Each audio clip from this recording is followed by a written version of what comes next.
Good afternoon, everybody. We're here for Grief to Growth, Leadership Lessons from a Crisis, and we have a very exciting session coming up. Jacinta has put together this very well curated, very nicely put together set of speakers who I have the privilege of moderating the conversation with. Hold on for a couple of moments. We're waiting for our guest speaker to arrive. In the meanwhile, say hi, hello, feel free to post about your name, who you are, where you're from. In the chat section, go ahead and say welcome to everybody. Maybe try and post a word about how you're feeling. Just put a word of a reflection on how you're feeling. For me, I would say my current feeling is of excitement because I'm looking forward to the conversation. So I'm Shreya and I am excited. That can be what you follow. I've put it in the chat window. Go ahead and do so yourselves. Let's see what we have coming up as we wait for our speaker. Jessie, over to you. Thank you, Shreya. As we wait, I'm just typing out saying I'm nervous. That's as honest as it can get. Yes, I am nervous, but let's see where we go with it. Of course, we have with us Taskeen, who's here. She is in a village in Ahmedabad, and she's got the best possible connectivity that she could for joining in our session today. While we wait for Sridhar to join in, I'm just going to take a few minutes to basically tell you why we do what we do. It was at I think in the month of May that we felt there was this overwhelming sense of grief, panic, anxiety, call it what you want. And we said, what can a foundation called HopeWorks do in this, right? There are many things you can do in terms of relief efforts, all of those things. But I also felt this was the time to drop those little messages of hope, of how people are coping, how do we find the strength within ourselves and in the collective that we are, so that we can clearly move ahead from what this particular COVID crisis sort of brought upon us as a generation and as a collective of humanity. And that's how Grief to Growth really started. And while we were figuring out what kind of sessions, what kind of curated panels do we bring together, we just said many different types of panels, many different kind of speakers, so that our own students who are part of HopeWorks Foundation will get to see the wider world through the lens of hope.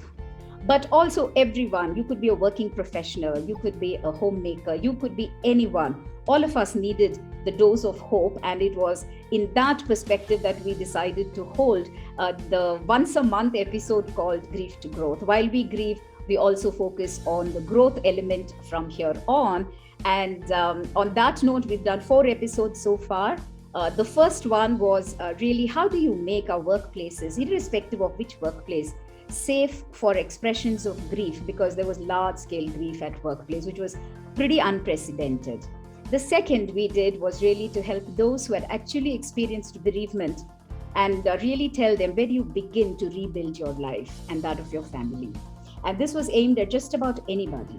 And third episode of ours was how do we really help children to express grief, because children are the most disenfranchised when it comes down to expressions of grief. We almost make them believe that they can't have grief or their grief is never important. So that was our third episode. And today, of course, we are very, very thrilled to bring the 4th episode. And today's was really, what do we learn from the crisis? How do we move ahead? What are the lessons for all of us from this? And for that, of course, we have 2 phenomenal people, Sridhar Vembu and Taskeen Machiwala. And I will begin by talking about Taskeen. Shrey, just tell me if Sridhar has joined, because I'm unable to coordinate. Okay, so just Not yet. He's not yet joined. Okay. All right. Okay. So in the meanwhile, okay, so here's Taskeen, and of course she's on your, she will speak as soon as we start the moderated conversation.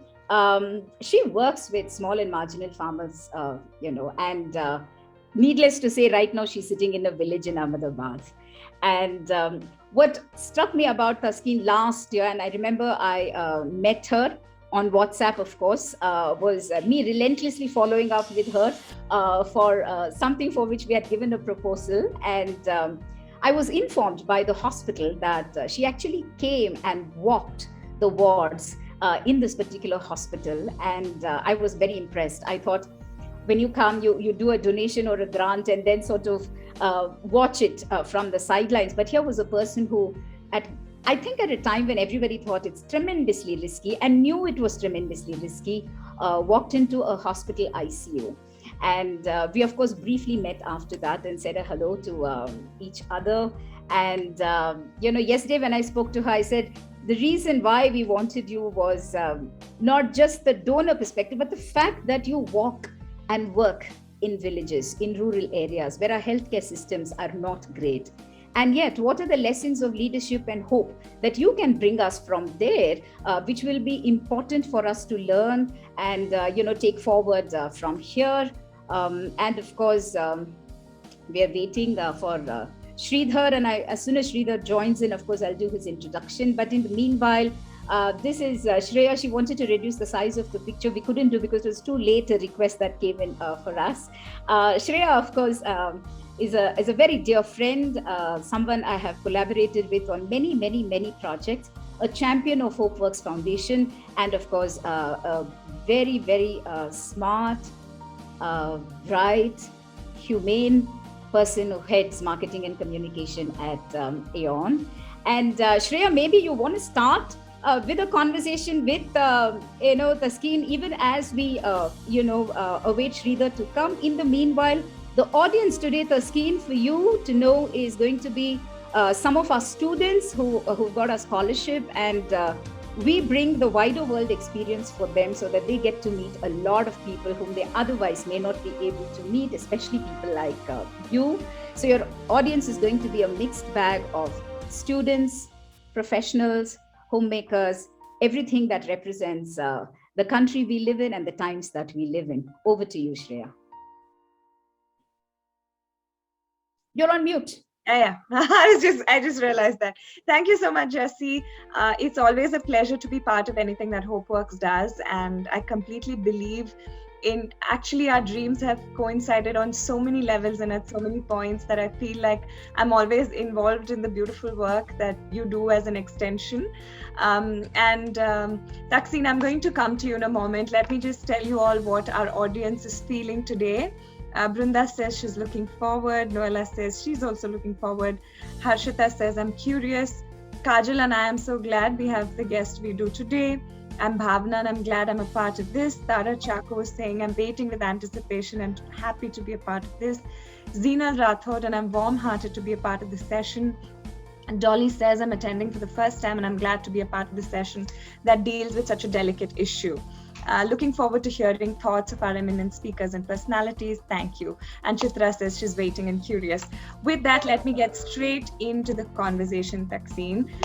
You know the context, you know the ideology, you know the philosophy with which HopeWorks was founded. And there are so many parallels to your own work and to what you do and in the spaces that you do. So without further ado, I'm handing the stage to you for the next 8 odd minutes for you to share your thoughts, and then we will get into the conversation. So Taskeen, take it away. Thanks, Shreya. Thank you, Jacinta. So my name is Taskeen and I work with the Azim Premji Foundation. I've been with them for 7 years.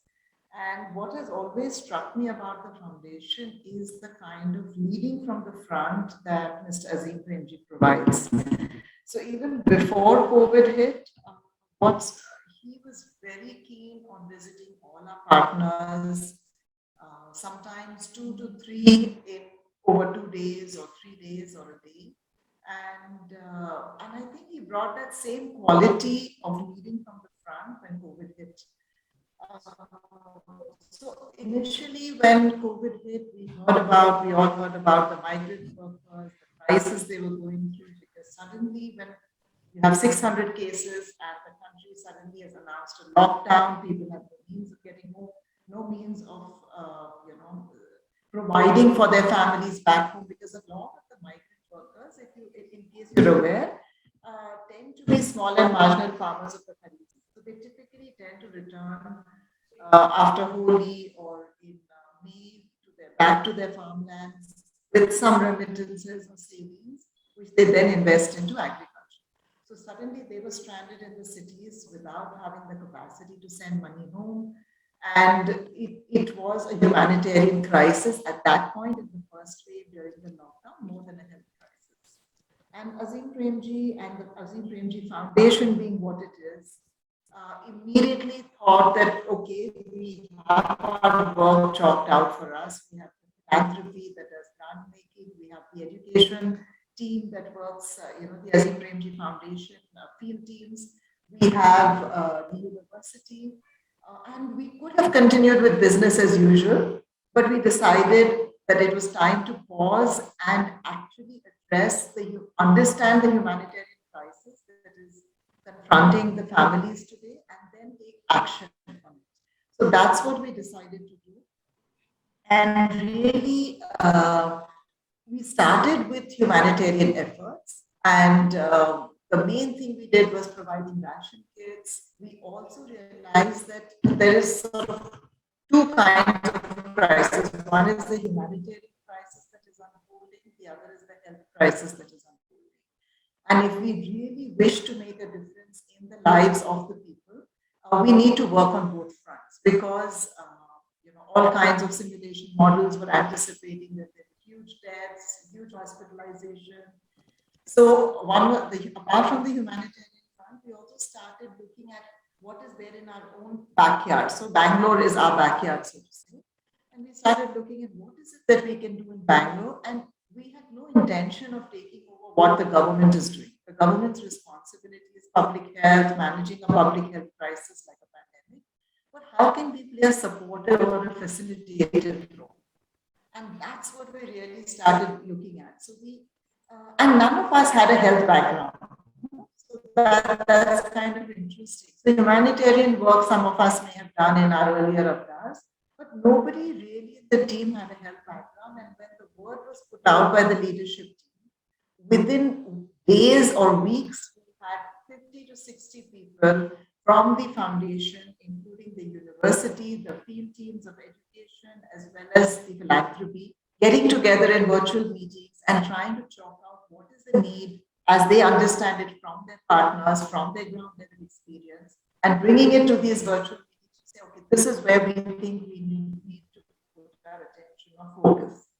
So in Bangalore, what we decided to do is work with the commissioner's office, the health administration, the Bangalore Municipal Corporation, and we kind of started figuring out what is the direct support that we can provide, what is the enabling functions that we can have. So the direct support was, okay, if you need COVID care centers and you need beds over there, can we support them?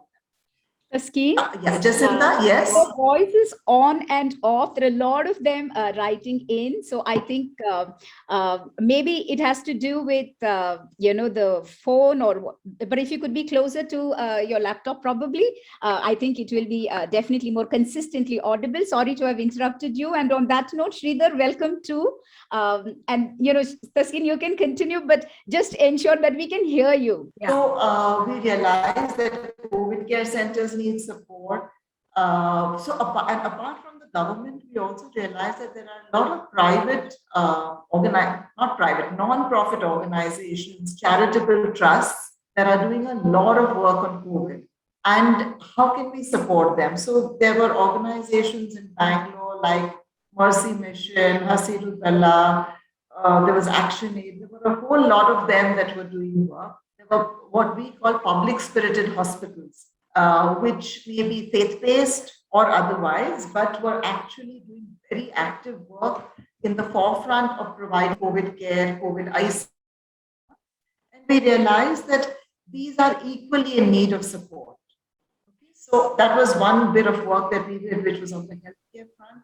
The other bit of work we realized is required on data management. So the government had the CoWIN app, it had a whole lot of, Arogya Setu and a whole lot of things.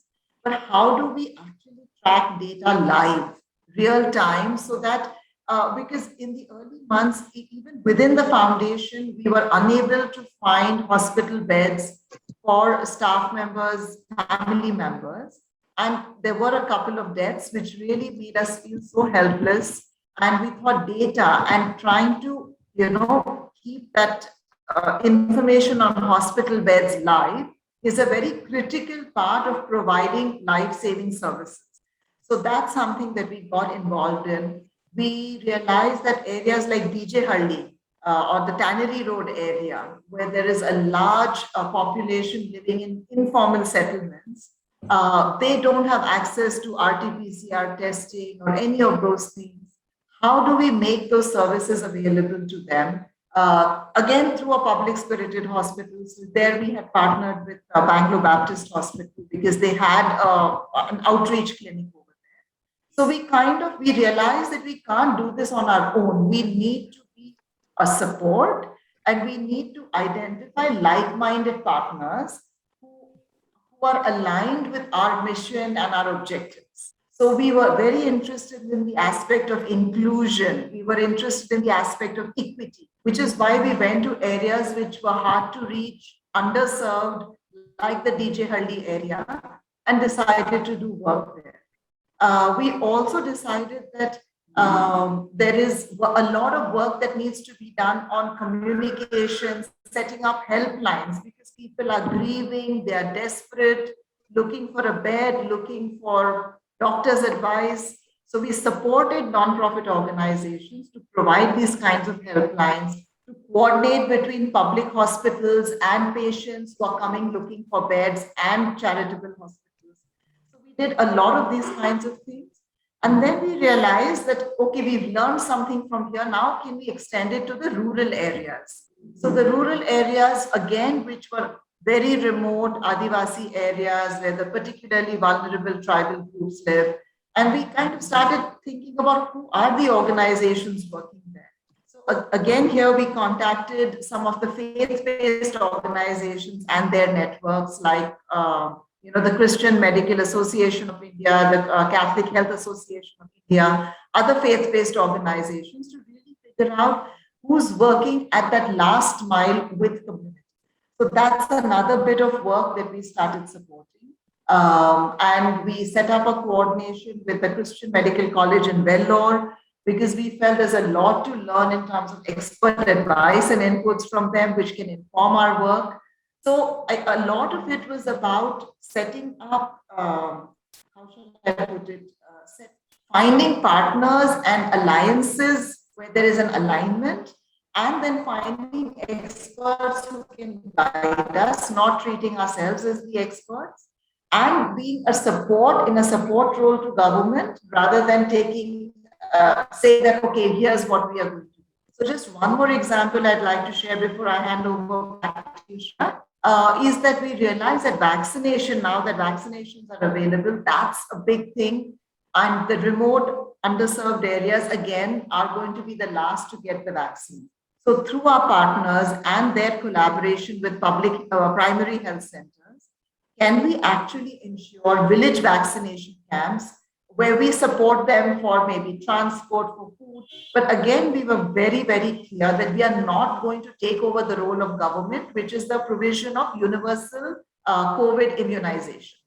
So we are not going to supply the vaccines, but we will do whatever it takes to get the vaccines from the, the government health centers to the communities.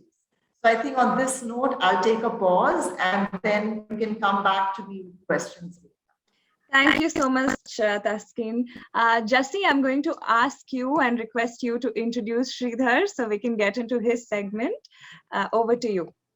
Thank you so much. Sridhar, thank you very much for joining us. And I really want to say it's a privilege to have you on this panel today. Your audience is really a mixed bag. Many students who are part of the HopeWorks Foundation, and a lot of our friends and colleagues were very keen to listen to you. Of course, your work is spoken about. And of course, nobody needs an introduction, least of all you, but we are inspired by what you do and what Zoho does. So on that note, Shreya will moderate today's session. Thank you for being here. Shreya, you can take it away from here. Thank you so much. And Sridhar, again, once again, on behalf of HopeWorks Foundation, thank you for taking time out and spending time with our students. It's a privilege and an honor to be listening to you. I have heard you on many platforms, and it's inspiring truly to be able to have our students listen to you as well. Of course, I'm going to hand over for the next 8 to 10 minutes to you for your opening notes. So it's over to you, and please take it away. I'll come back with the questions at the end of your intro. Yeah. First of all, thank you for having me, and hello to my fellow panelists. Taskeen, and I want to this topic today of what we have learned during COVID. At Zoho, there is one major lesson, which is that we could actually create a lot more employment for in rural areas. We already did create a lot of employment for people in rural areas, but we brought them to Chennai in many cases. We had our Tenkasi operation, and now the pandemic, we are now aggressively expanding with a lot of offices in other, smaller towns and rural areas. And this is something that we have now it's a direct result of the pandemic. We wanted to do it, but we were going a little cautiously before, but now we are going all out on that. And I'll explain to you why that is important for our society, all of that. I won't talk about technology here. I'll talk about the social impact it can have, broader social impact. The current model of our urbanization, all of that has been that when somebody is very talented in a small town, rural areas, and most of the talent in Bengaluru or Chennai or Pune don't come from Bengaluru or Chennai or Pune. They come from outside. They come from somewhere else, right? If you go look at the profile of a typical technology, highly paid technology employee, they were born and brought up in some other area, typically.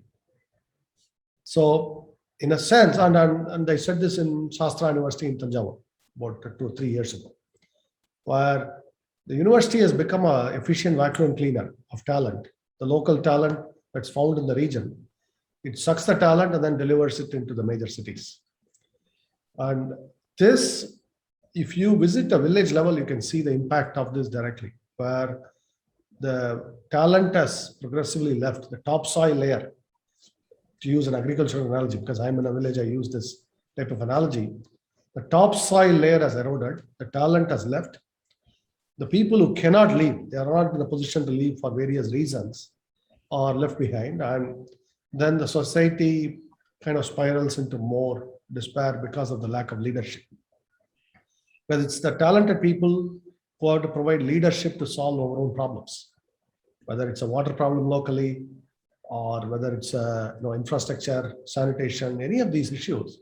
Leadership is required.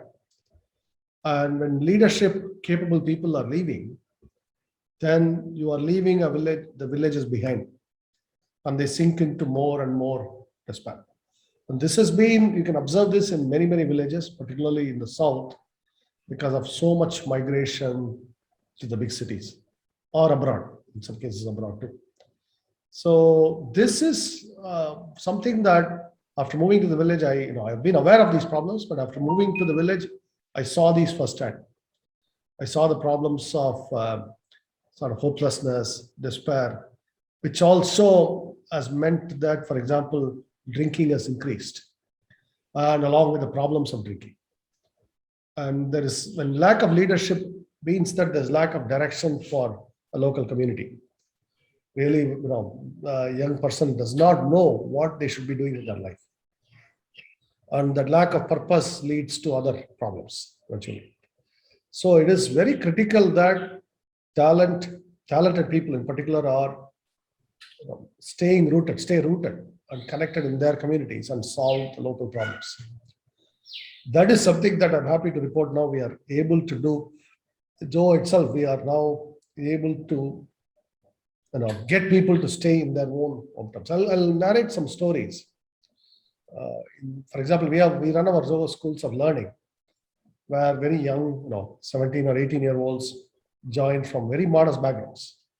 Often, like I visited the homes of our students, Zoho schools of learning, and it could be like a one-room house in a village. Even in a village, they only have one room, and often built by, for example, the Prime Minister's scheme for providing housing for the rural poor. So it's just one room or one and a half room kind of thing, and that is maybe a 300, 500 square feet affair, and that is shared by an entire family of 4 or 5. And we have had many employees who come from that kind of background. And when and clearly many of them show exceptional talent and they get promoted quickly. But if they leave their places, if they don't stay rooted, they cannot help their own siblings and cousins and their neighbors as much. They kind of move off. And then they get inducted into the urban middle class, but they've lost touch with their own communities and they're leaving them behind. And this has been a recurring pattern in these places where, after a long time, this is actually something in my own village. An old lady told me once when I was, maybe when I was 15, she told me this. Somebody like you who has, gifted educationally, if you leave, we don't produce too many of you here, but if you leave, we are going to be left behind. She said this actually. The old lady told me. So please don't forget this village ever. I kept that in mind. Actually, I remembered her little speech to me. She said, don't forget where you came from, she said. And that's the same thing now I tell our own promising young employees. Don't forget where you came from. You are, the company has created a job and has assisted you, but I require you in return to go serve the communities where you came from. Because that's the best way to repay this to the company. We are not requiring payment for the Zoho School of Learning, all of that, but your payment is to your own community where you came from so that you can lift them up and mentor and coach more young people to follow in your footsteps or help others maybe who can go into maybe a small business or something. Provide hope to communities that desperately need it. That's really important, and that's a thing that I believe the current model, urbanization model, does not capture very well, where the best hope is to leave. And yet, with our population base, we are talking about 600,000 villages, still about 800 or 900 million Indians from these villages. Everybody cannot leave. I mean, how big do you want Chennai to become? Chennai is already 1.2 crores. Do you want this to be 3 or 4 crores? And Bangalore will become like 4 or 5 crores. And already we have water problems, we have all the problems. And how much more can we, do we need to create many more urban slums? So that means that we have to create jobs and create hope where people are, and which is in our villages. And that is the realization that was, happening before, but the pandemic has hugely accelerated it for us. So we now have about 20 rural centers, and we are now expanding them rapidly. They're expanding training and skill development programs in these rural centers. I myself am based in a rural center right now, and we have created a school here. And the school, almost every kid here is a son or daughter of a daily wage worker. And this is the school is going to make a huge difference. Along with it, I also promised them that once they finish, I want to be creating local jobs. I don't want the talented once again to be exported out of the village, because I want them to stay here and be anchors of this community here. So this is the model we are adopting, and we'll see in 5 to 10 years how much impact we have. We did conduct a socio-economic survey in Tenkasi, where we have a larger presence, about 450 people, engineers here. Crucially, the incomes of people like the auto rickshaw drivers, all of them have doubled actually. So in the Tenkasi area, surrounding our office, because now they have a lot more custom. There is more people who are engaging them, and so they used to be idle a lot of the times. Now they are busier, so they get more work. So there's income is circulating around the community, and this has follow-on effects, because then they are able to better educate their children, all of that. So it is very vital to create these jobs and locate them in rural areas. It also has a kind of a psychic, spiritual effect. I'll give you an example. So the daughter of one of a very humble farmer, she makes about 90,000 rupees a month, and at a very young age now. She's barely 23, 24, but she's making very good money as a very skilled software engineer. She's making what in our industry pays, right? At very young age, she's making good money. And if she had come to Chennai or Bangalore, her consumption patterns would have shifted towards what is typical of Chennai and Bangalore. But staying in her village, her consumption pattern is helping her own community better, which is something that is, to me, spiritually more fulfilling way of consuming, rather than visiting endless shopping malls and spending money in endless latest fashion, all of that.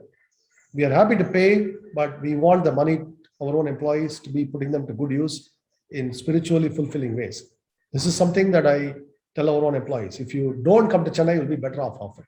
So you don't get trapped in endless consumption cycles and ego-driven consumption. You have to impress other people, all of that.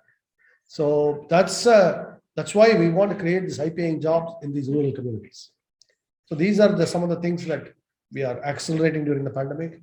With this, I'll end my short note and I'll be open for further discussions. Thank you. Thank you. Thank you so much. I think some truly inspiring words there, because the kind of work that communities can do to uplift each other has always gone under-recognized in just the sheer power of it. And I think to take jobs to where people are and not to bring people into where jobs are has always been your mantra. And that's truly inspiring, because the way it changes lives and communities. And you're so right about city living, about how jobs are perhaps, creating this need for an ego-driven, capitalist sort of a culture. But amazing insights on spiritual capitalism. I actually have some questions, and I'm going to and both of you spoke, by the way, Taskeen, and you spoke about communities and the power of communities. So I'm actually going to tackle the radical empathy piece that you just spoke about. So in terms of the post-pandemic world and the world that we are in right now, what does radical empathy actually mean, and how important is it, and what can all of us do in some form to contribute to it? If you can tell us a little bit about that. And Taskeen, I'll come to you as well with the question. I'll speak from personal examples here, what I see in these villages. One example would be the drinking problem. So a lot of rural workers now drink. That's an unfortunate problem today, particularly in our state, Tamil Nadu. And this has serious, profound impact on the local communities. For example, in this village I am right now, I count at least 10 women who are what I call alcohol widows. Their husbands drank too much and killed themselves, essentially, at a very young age. I mean, leaving young children behind. And they already were economically precarious. Now these mothers have to support these children by themselves now, without their husband's income. And even before, they had trouble with their husbands because they were drinking too much. And so now one thing that I have said, we are educating these children. I've also told the parents, particularly the fathers. When I say parents, in this case, I have to specifically say fathers, because the fathers are the ones drinking. I said, I'm going to require you slowly to reduce your drinking. I'm investing in your children. You have to invest in your children by reducing drinking. And in maybe a year or so, I want you to, promise me that you won't drink. That's the promise you are making your children. I will invest in your children, but you have to invest in them by not drinking, right? This is something I'm trying to get this. I'm also, for example, investing in programs like yoga for these men, so that there is something else to focus the mind on in the evenings, rather than just go to Taskbox store and drink away their time. So these are some of the things that we're doing. And this is, I don't know if this counts as radical empathy, but really getting people to drink less in these communities or quit drinking is a major service we can do for the children in particular. And I have seen children come and tell me, I want to come to the school on Sundays too. And I ask why. I mean, children everywhere want a day off or 2 days off or 5 days off. Why do you want to come to school? They say, well, because I don't get enough food at home. Why don't you get enough food at home? Because my father doesn't provide for us. It's actually common. You hear this all the time. So we are going to create now Sunday programs just to bring them, maybe sports or some other programs, just to keep them occupied and then feed them.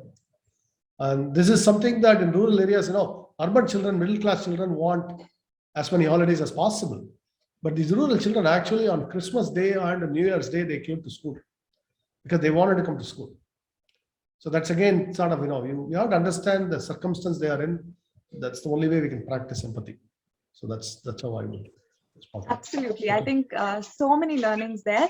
Taskin, coming to you on the same question, borrowing the radical empathy ideology from Sridhar and posing this to you.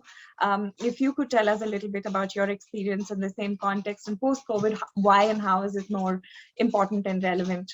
So over to you, Taskin. Sure. Yes. So the way that we look at it is that I had already mentioned leading from the front, but the other part is actually working shoulder to shoulder with community members in the context of the COVID crisis. So even when the crisis was at its peak, our leadership team, as well as the entire foundation team, was on the ground at the grassroots where the need is, working closely with government, but also identifying community members who understand the situation on the ground and can work very closely with the communities. So one of the things we did, for example, when we realized that I had mentioned at the outset that it's both a humanitarian and a health crisis, but it's also a livelihood crisis. Because one of the things that happened with the migrant workers not being able to go back with savings and remittances is agriculture suffered, their capacity to pay for out-of-pocket health expenditure suffered. So one of the things that we did was, can we identify community members as Gram Panchayat facilitators? Because we know that Gram Sevaks are hugely burdened. They're in, Gram Panchayats are inadequate staff.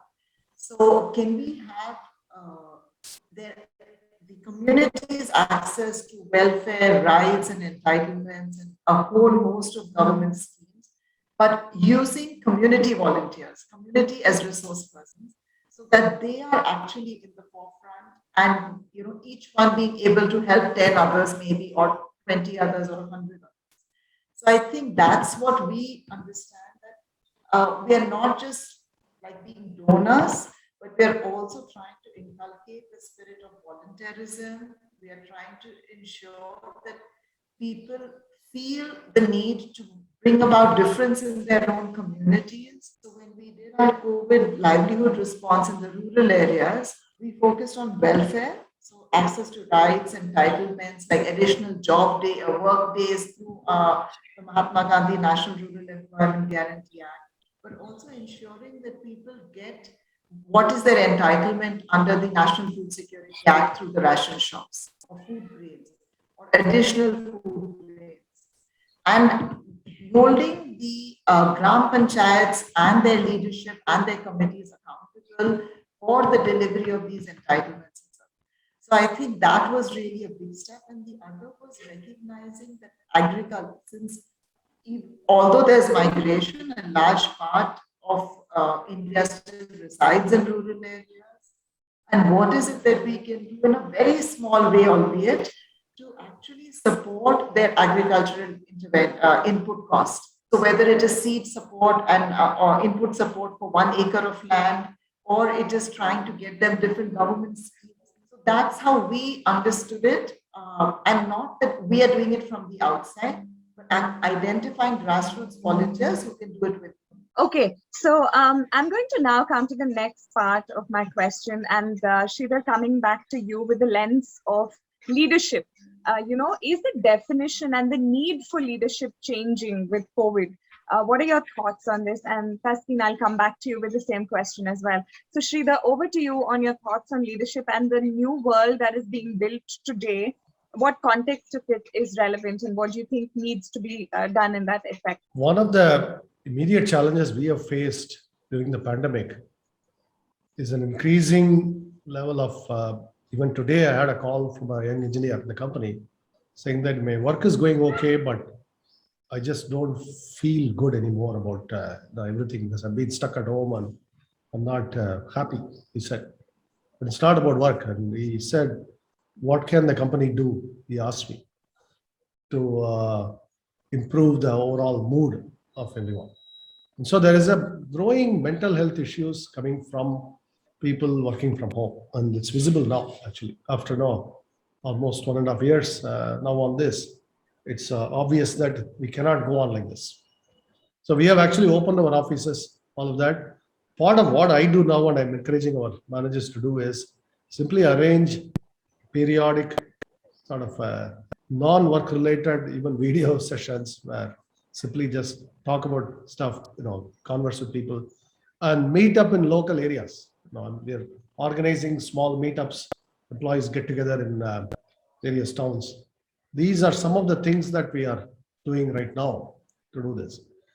More broader, the leadership challenge for us is now this whole rural expansion. And there's a question, for example, rural BPO, the local community valuing a person working in Bangalore or working in a village. And we are seeing similar, there is obviously a preference to work in the city if possible, right, in some cases. And there's also other related challenges. For example, the marriage market works in strange ways in India, where if a woman earns too much also, it's difficult for her to marry. And in Zoho, we are seeing those issues too, where somebody young is actually making really good money, but then in their local they are making too much money to find a groom. These issues also we see. So these are cases where these problems come to my attention because they eventually ask me, what do we do about these?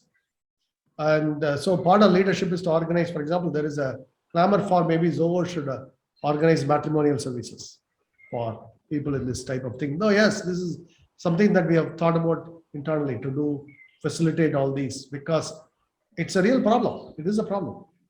Sometimes even making too much money for somebody is a problem. For particularly a person in rural area with the income is way above the local average income, right? And they can help their communities, but again, their own personal life, marriage, all that becomes a problem. So these are some of the issues that come to my attention, and we are finding creative ways to address these issues. So that's the main thing I would say. Okay, so creative ways to addressing issues by using the lens of leadership. Taskin, coming over to you and asking you, in the post-COVID era and the kind of rising mental health issues, the kind of problems that different communities are having, what according to you are the new ways and means of accessing leadership in the new context that we want to draw to it? I think the way, at least that we have done it at the foundation, is sort of bringing the spotlight on values. Values have always been very close to our principal founder, Mr. Premji, and his integrity, trust, and respect with which he conducts his business and his business dealings and relationships. Taskin, sorry to interrupt, but we're again losing you a little bit. So if you can sort of speak up, as in it's coming in and going out. If you can just, yes. Yeah, sure. No, so I think, I was just saying, in the post-COVID world, the way that we try to anchor and the leadership tried to anchor itself and the team is by bringing the spotlight back on values which are core to the foundation. Integrity, respect, taking ownership for sustainable and transformative impact. So these are the things that we try to focus on, while we recognize that some of the challenges on the ground are very difficult. So Sridhar mentioned mental health issues. We have also found, because we work with survivors of domestic violence, when people are living in cramped quarters, in lockdown situations, 24/7 over 2 months or 3 months, it increases the rate of domestic violence, abuse against children within the household. And so we were cognizant of that, but we were really struggling to figure out how do we help communities to address it. We also realized that the food intake has reduced within families, which is where the provision of setting up community kitchens in some cases that we did in West Bengal. And also we recognized that sometimes there were double and triple whammies. So West Bengal not only had the COVID crisis, they also had the cyclone. They also had floods, similarly in Gujarat. So how do we kind of rise to these challenges which we would not have otherwise typically addressed? And there again, our values were our anchor, and that's what helped us to kind of move ahead and say, okay, maybe even something like health, which was not our focus area earlier, we need to do something about it because we've learned so much in the last year and a half of intervening or engaging with the public healthcare system. So now I'm going to switch to a slightly different format on this particular question. In a phrase, tell us what the new age leader looks like. And it's to both of you, Taskeen, you can go first and then I'll bring Sridhar in for this question. In one phrase, what does the new age leader look like? I would say leading from the front, even in times of intense challenge. Like being out there with communities, walking shoulder to shoulder with them. Okay, and amazing. From those experiences, also actually figuring out what needs to be done. Okay, amazing. On that note, Sridhar, bringing you back in with the same question, what does the new age leader look like? Yeah, actually, she already answered this quite well. Leading from the front with standing shoulder to shoulder with people, it sounds that's exactly what should be done now. Because the challenge now is that people are, when there is these are times where totally these are not things that I expected to see where dealing with mental health issues, dealing with these types of things. So what people need is somebody visible, somebody there with them, somebody who's visiting, all of that. So I'm ending up visiting a lot of employees' homes, all of that now. So that's how I'm leading from the front. Okay. Again, so inspiring, both of you talking about very similar things, and in collective consciousness, there's so much of parallels that are being drawn. So that brings me now into the spiritual capitalism that Sridhar talks about, and I'm borrowing from there. So if you can speak and reflect on the spiritual capitalism piece that you talk about, and Taskeen, I'm going to come to you and talk about that in context of the work that you guys are doing as well. So Sridhar, over to you with the spiritual capitalism and reflections on it. So it goes to fundamental questions of purpose. Why do we make money, and what is it for? A lot of modernity, modern economics, modern society has taught us to be consumers. We are often measuring ourselves by consumption, how many things we can afford. How big is our house, how big is our car, and how many cars do we have, do we have the latest gadgets, and do we get to travel to the most exotic locations, all of these kind of status symbols, right? What kind of clothes we wear. So this is a path where with now real physics challenges come up. I'll call it physics challenge because the climate change problem. Literally, humanity cannot afford this kind of lifestyle that so many of us are aspiring to. And so that is so aggressively promoted in whether it's in our television or movies or social media, all of them. In other words, everyone in the world cannot live like an average American, and everyone, even in India, cannot live like an average upper middle class person. It's just not possible. The resources of the earth will not permit it. This is not an economics question. This is actually a physics and biology issue. Economics cannot triumph physics here, right? Energy, what happens to all the heat we put out? If everybody is turning on the air conditioner full blast, what happens to the environment? No, these are questions that, and if everybody is burning up diesel or petrol, and what happens to the climate? So these are questions that cannot be avoided anymore. And unfortunately, the current paradigm of economic development does not actually have good answers. And we have to look at other sources, and I'm going to suggest that our own traditional spirituality supplies a lot of answers here. That's really comes down to mastery of the ego. Why do we want the latest gadget, and why do we want to impress another person? It's ultimately there is an ego boost there. So the mastery of the ego is required in order to even be participatory, people in this new economic paradigm I see. And this is actually a village, a rural living, smaller communities.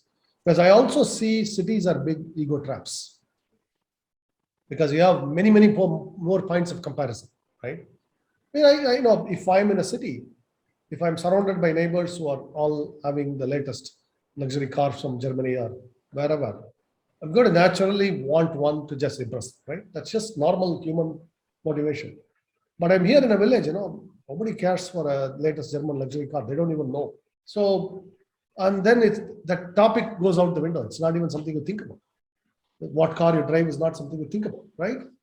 So that is why I'm saying that it is important that we actually have, we live in places, we live in ways that are more contentment, which produce more contentment. And the hallmark of our civilization, in the Indic civilization itself, is humility and contentment. These are values that we need to bring to the business world, values we bring to the economic question. And we cannot have just a materialist paradigm that's separate from somehow this dualist thought where this is the personal realm, that is where the professional realm where we are consumers. That's not possible anymore. We have to integrate the two holistically. And to me, that is, and this also comes in the way of how companies are run. What is the purpose of companies? All of those. As I mentioned, when we pay our employees well, I hope that they are using that income to lift up their own communities rather than only on reckless consumption on themselves. And that can only be done by, for example, that's also a leadership challenge where how I conduct myself is how employees are going to look up to and conduct themselves. So all this is important. And so that is why I think these questions are now more urgent than ever. These cannot be postponed anymore. I mean, the climate change, the UN panel issued a report recently, and the US President Biden actually yesterday issued a call saying this is an extremely urgent issue facing humanity, which requires us to wholesale rethink our lifestyles, our companies, our way of consumption, our way of life, all of it. So that's why a new form of thinking is required, and that's what I call this as spiritual capitalism. Thank you. Some truly poignant questions raised there, reflective of everything that we do as countries, as organizations, as people who belong to the communities that we belong in. And I think it truly inspires you to think of how we should all live the way our grandmothers lived, because there was none of these things that, that we are constantly at competition with in those times. You mentioned this. I often have said, my grandmother in this village consumed about 100 to 1,000 the energy I consumed in my lifetime. Every time I go in a plane, I probably consume more energy than she consumed in her entire life. So I think those are very important things to remember. Meaning, I often say that 1 billion of people like her are equivalent to 1 million of people like me in terms of consumption habits, which is why, and this is affecting our climate. We cannot escape that. My God, it makes you sit up and take notice. And like you said, the emergency is now, the time is now, the moment is now. So Taskeen, I'm bringing you in again on this one to weigh in and give us your thoughts on the spiritual capitalism piece as borrowed from how Sridhar refers to it and speaks about it and weigh in on it. So over to you. Yeah. Thank you, Shreya. I think I would just like to look at it as, the way Mr. Azim Premji looks at it is as a trustee of his wealth. Okay, and so this whole idea of trusteeship and use of that wealth or the assets created for the service of humanity.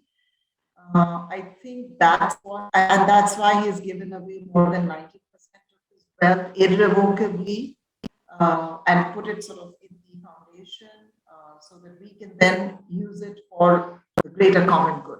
So I think I'll just leave it at that because I'm also conscious of the time. Yes. Now I'm going to switch over to rapid fire mode for the last few questions because we started a little late and I still have a couple of questions from both of you. This question on rapid fire mode from sustainability angle terms, because that's what we're talking about, ESG, of making the world and its resources more equitable from the standpoint of both access and of course availability.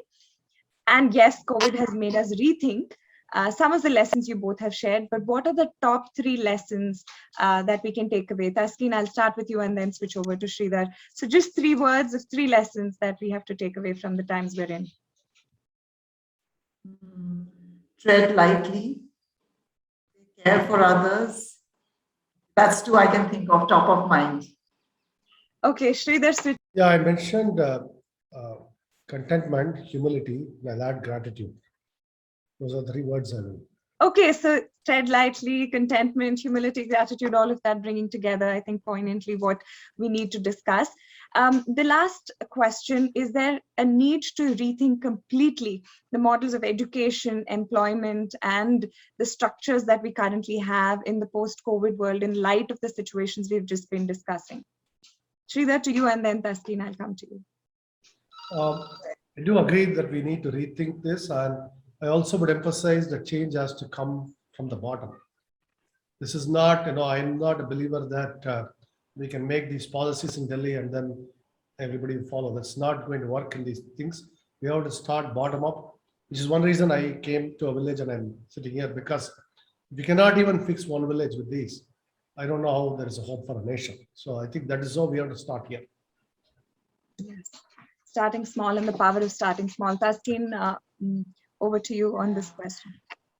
Yeah, I think children have really lost out in this period, and especially with the closure of schools, it has meant children moving into labor, especially from rural and poorer backgrounds. It has meant that they've forgotten what they have learned if they don't have adequate support systems. So what is it that we can do to create that supportive, nurturing environment for children? Okay, so with that, I'm coming to closing remarks. Taskeen, I'll start with you, and then Sridhar, I'll come over to you. Your closing remarks for this segment and this session. Yeah, I'm grateful that I have this opportunity to speak to hopefully a room full of young people, because I'm not able to see who you are.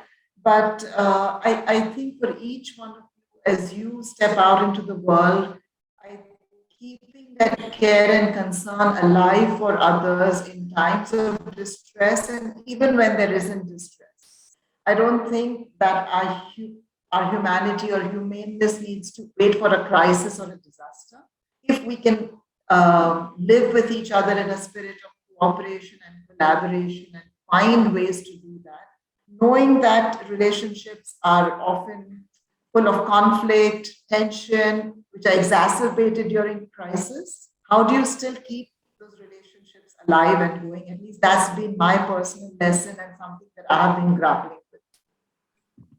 Thank you so much, Taskeen. Sridhar, your closing comments on this piece.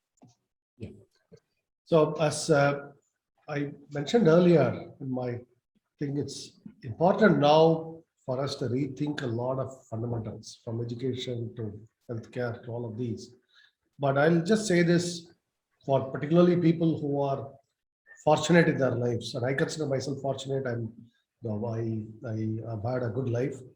People who are fortunate in particular, it is spiritually much more rewarding to think about people who are less fortunate than ourselves. And if you just help even one person, each of us in a fortunate position, this could do a lot for our society. Let's do it for one person. And there is, if you go around, you'll see people who have life has punished them for no reason at all. And people who are truly, and I find this all the time, that you'll see, and this is, I call it the sort of the Buddha moments, where you realize that you didn't deserve the misfortune that befell them. And these things happen. Bad things happen to good people. So people who are in fortunate position should really, if you adopt this as a cause and help just one person, the world will be a better place. So that's what I'm doing. So thank you. The world will surely be a better place. Thank you so much to both of you for the incredible work that you both are doing. I think that is so true, because often people who have less give away easily, but people who have a lot find it harder to open their palms. But here's an example of the kind of work that can touch many, many people's lives by just being conscious spiritually, in terms of humility, in terms of contentment, and to be able to share with the world whatever it is little that you can share. Start with one, start in your homes. Oftentimes there are people who are in your communities, within your security guards, your maids, your people you are directly meeting on an everyday basis that you can actually touch the lives of. With that, I'm going to hand it back to Jacinta, who's obviously touching the lives of many, many girls and women around the country. Jessie, bringing you back in with the HopeWorks Foundation story and handing putting it back in your safe hands. I've had the pleasure of talking to both of them, and I'm so grateful taking a leaf from them. My spiritual capitalism has increased and evolved today with this conversation. So thank you to both of you. And Jesse, over to you. Thank you so much, Shreya. Always a pleasure having you. I can only say I'm totally humbled today, just listening to Sridhar and Taskeen. And I know when I speak about our girls, I want to talk about this one child, who sold a bag of groceries last year to come to get her scholarship. She had to buy a ticket to come from Mandya to Bangalore to meet us because we were giving scholarship, and she didn't have the money. So she sold a bag of groceries that were given to her family to sustain themselves.